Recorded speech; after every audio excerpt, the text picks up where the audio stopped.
Yes, it was kind of a slow week for boxing. We did have the Joyce fight, we did have the Breidis fight, and we also had some news about Josh Taylor. So with that being said, roll that beautiful bean footage. Hey, hear him. Down goes Frazier. Down goes Frazier. Hey, what's up with it, fam? It's Hot Boxing Minute. Before we even get started, don't forget to hit like, hit follow if you haven't already done so, and don't hesitate to leave a comment if you hear anything in the midst of this video that appeals you or strikes you as something to speak on. Anyways, your favorite pharmaceutical engineer, Hot Boxing Minute, back at you with the realness. It's been kind of a slow week for boxing, not really any big fights stateside. They did have a fight out there across the pond and a big fight out there in Australia. We had Joyce winning as we thought he would. Breidis in an upset loss. I know this is going to be strange, but before we even get to that, I want to talk about what's going on with Josh Taylor. What an interesting turn of events for Josh Taylor. Once the undisputed junior welterweight champion of the world, now he's kind of in a strange spot. Some would maybe even say it's disgraced. I don't know if that's the correct word to use, but there definitely isn't as much shine on the name of Josh Taylor as there was prior to when he first ended up defeating Jose Ramirez and unifying all the straps to become undisputed. Now, the problems with Josh Taylor started last May when he ended up getting stripped of his WBA belt. Now, actually, it goes back further than that. Okay, so Josh Taylor's problems first began when he had that fight with Jack Catterall. He won by a very controversial decision. Many fans, including myself, felt that Jack Catterall did more than enough to win that fight, quote unquote, a robbery. It is what it is, but that was just the beginning of Josh Taylor's fall from grace. And it only got worse after the Jack Catterall fight. So first, Josh Taylor wins the Jack Catterall fight in a very controversial fashion.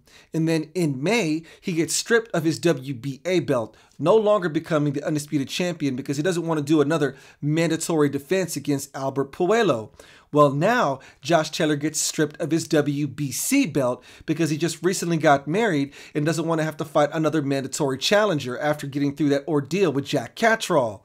What a turn of events for Josh Taylor. Now, Josh Taylor first got stripped of his WBA belt last May because he didn't want to defend it against Albert Puello. So now we got Albert Puello and Bader Akhmedov about to go at it to see who the WBA champion is. It's an interesting matchup. You've got Albert Puello, who is an undefeated Dominican, honestly hasn't fought really too many blue chip names or big names that I know of personally, but nonetheless in the WBA ranking system, he was up there at the top. And then we have Bader Akhmedov, the tough Uzbekistan. Some of you folks might remember Bader Akhmedov from fighting Mario Barrios in that very, very close fight. If I'm not mistaken, it might have been, I want to say it was on the Tyson Fury card against, I could be wrong. I'm not mistaken. I think it was the Tyson Fury Deontay Wilder card, or I could be wrong. But anyways, Bader Akhmedov had that close fight with Mario Barrios. Many folks thought that he should have won that fight, but he did get knocked down. In the end, they gave Mario Barrios the decision, but that's Bader Akhmedov, and he's going to be fighting Mario Puello for that. Okay, sorry. I keep saying Mario because I get their names mixed up. Okay, so Bader Akhmedov was the fighter who had that close fight with Mario Barrios.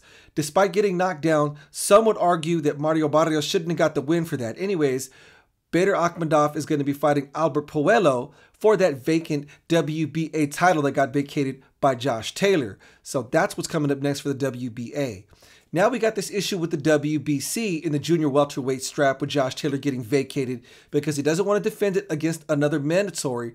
So now we're going to have the rematch between Jose Ramirez and Jose Zepeda, aka Chon. Now this is going to be a matchup fans are probably excited to see.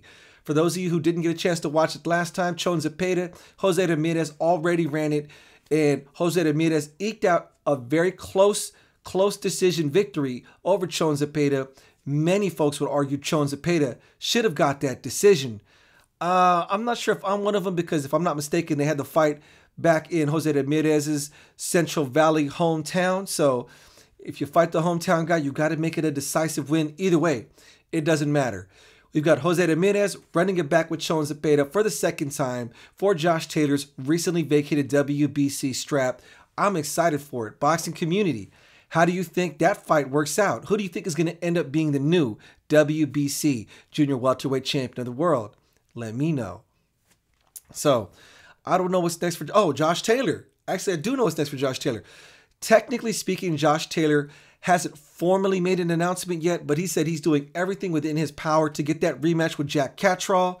He did say he wanted to move up to 147 pounds, but I think he's going to stay at 140 to run it back with Jack Catterall to, at the very least, save face in front of the boxing fans, because he lost a lot of shine off his name after that recent fight that he probably shouldn't have got the win over against Jack Catterall. So that should be an interesting match if they do decide to run it back.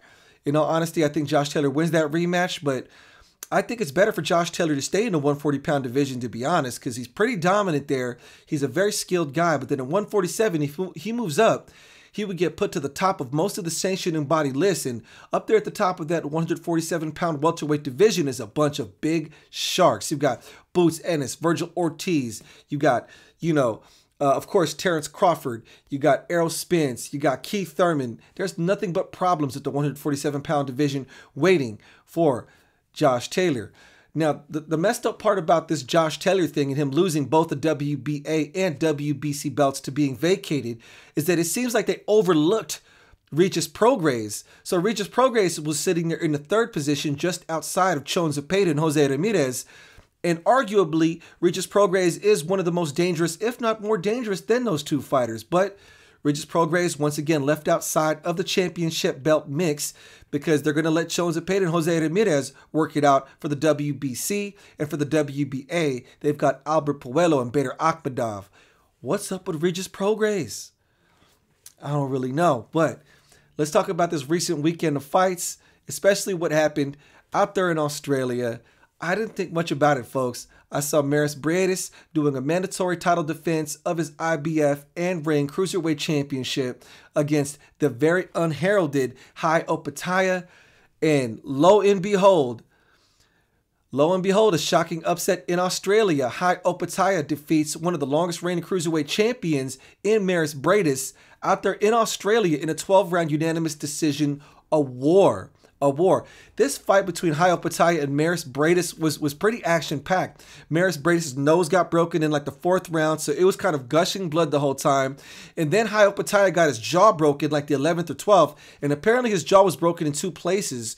Regardless, Jai Opetaia pulls off the upset victory over Breidis in front of his hometown crowd. He couldn't even speak coherently because his jaw was so broken in the post-fight speech, but Jai Opetaia, congratulations, is now the IBF and ring Cruiserweight Champion of the world. So suddenly the boxing game just opened up for Jai Opetaia. He could choose to run it back with Breidis in front of an Australian home crowd, because I'm sure Australia supports fighters like him, especially now that they're new champions. He might run it back with Breidis. He might potentially choose to do a unification fight with Lawrence Okolie, or who was the other champions in the Cruiserweight division? I'm sorry, I want to say it's Let me pull this up real quick. The boxing rankings. Lawrence Okolie, Ilunga Makabu, and Arsene Goulamirian. Hold on. Arsene Goulamirian. These names are so hard to pronounce. Okay. So now that Jai Opetaia is the Cruiserweight champion, he could potentially run it with Lawrence Okolie, Ilunga Makabu, the guy that Canelo Alvarez was talking about running it back with, or Arsene Goulamirian. I can't even pronounce that name, but he's from Germany, and he got elevated in 2019 in the WBA rankings. So potentially Jai Opetaia could do a unification match or run it back with Maris. We're about to find out and see how that works out. Out there across the pond in the UK, in England, Joe Joyce scores the 4th round stoppage over Christian Hammer. I think most of us were expecting that. And Joe Joyce, if anything, showed once again that he's got a solid chin. I'm not really sure how much weight you want to put into him just eating overhand rights from Christian Hammer like it's nothing, because at some point those iron jaws give out. And I really don't think that's a good idea for that to be part of his defensive strategy. But so far, the juggernaut has remained true to his name. Joe Joyce eats shots, and he comes trucking at you and just breaks you down, because Joe Joyce is relentless with his application of pressure. And Christian Hammer folded in the 4th round, eventually stopped by a body shot. And what's next for Joe Joyce? He sits as number 1. So after that recent win, so after Joe Joyce's recent win over Christian Hammer, he's currently ranked #1 in the WBO and #2 in the WBC. So in order to challenge for that WBO strap, he's going to have to wait to see the outcome of Usyk and AJ. And for that WBC strap, it's in limbo because technically Tyson Fury hasn't relinquished his title yet. Is Deontay Wilder coming back in the game? I don't really know, but Joe Joyce has a lot of fun potential matchups outside of those big names. I mean, there's so many names in the heavyweight division up there. Obviously, you got Junior Fa, you got Joseph Parker. He could run it with Dillian White, Adam Kanaki. Pick a name, Robert Helenius. I'd love to see them all against Joe Joyce. Run it back with Danny Dubois. Heck, let's do it. Let's get the heavyweights to just slug it out. I'm all for seeing some heavyweight action. Anyways, folks, that's about where my video is going to end for the week. Any questions, comments, concerns? Let me know in the comments section, folks. Don't forget to hit that like button. Once again, don't forget to hit follow if you haven't already done so. This is Hot Boxing Minute. Check out the merch store if you get a chance. The link is on my TikTok page and my Twitter page. Anyways, folks, this is Hot Boxing Minute. Peace.